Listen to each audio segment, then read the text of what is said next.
I'm from Louisville, Kentucky, uh, right here up east, not out east, not Prospect, from right here. Caldwell Street, this is Ballard Park. It's my great-grandmother's house, my Uncle Ronnie's house, across the street. It's the East End. That's where I come from. My great-grandmother and my mother, told me don't be ashamed to speak your mind as long as it's in respect. Speaking to people, not at people. How you doing, Miss Lady? Good. What's your name? Nia. Oh, okay. Nice to meet you. You look real familiar, Nia. Have I seen you somewhere? Feel free to come on down. All right, nice to meet you, Cody.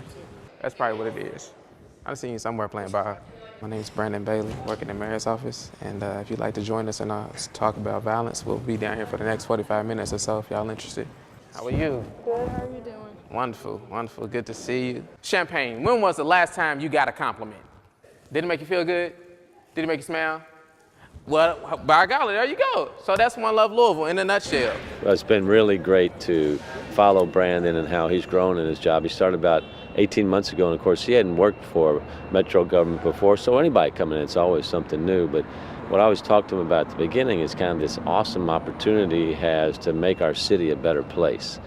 And he was always ready to kind of plug in and do it in his own authentic way. That's what I really admire about Brandyn. He brings his life experience, his educational experience, his master's degree into the challenges and opportunities that we face as a community right now. I want to tell y'all, thank y'all for being here.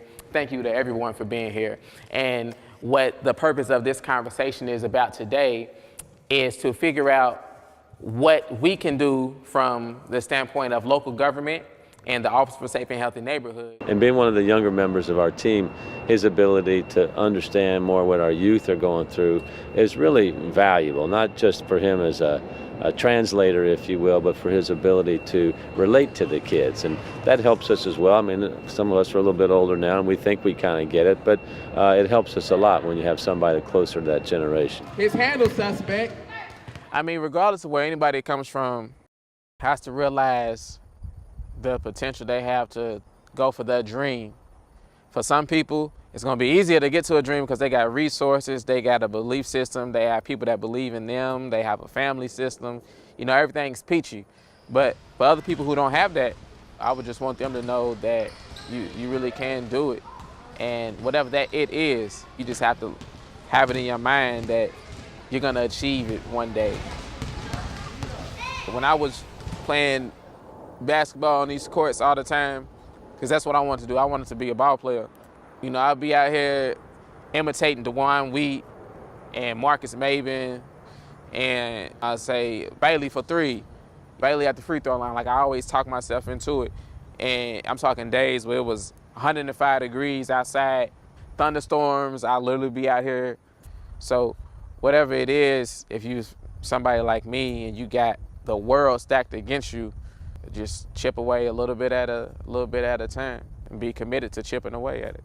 If we had resources invested in people that's actually from here that know the problems here because they live next door to them or they live with those problems, then a lot of that stuff can go away with just one generation.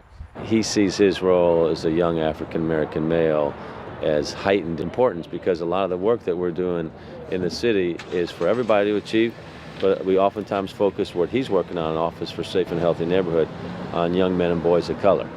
So he's a tremendous example of somebody that says, I had a loving role model in my life before. I was told I could be whatever I wanted to be. And then he put in the hard work to do that, in the classroom in particular, getting all the accreditations that he has. And now he's happy to go forth and show folks that, hey, this can be done. But because I'm from where I'm from, zip code 40203, and everybody I went to school with were on free lunch programs, and a lot of people I went to school with are no longer here for a lot of different reasons. Because where I'm at now, people look at me and they say, oh, you're successful. But this ain't it. I don't want to settle for me, for my dreams. It's a tremendous example of what happens when you set a goal. You got some structure around you, you got some love around you as well, and you do the hard work. So I'm really optimistic about Brandyn's future. I mean, but you gotta get up and go. You have to get away from home, I believe, to truly appreciate your roots. But I'm gonna come back too. I'm going other places, but I'm I'm gonna come back. You know, city needs that.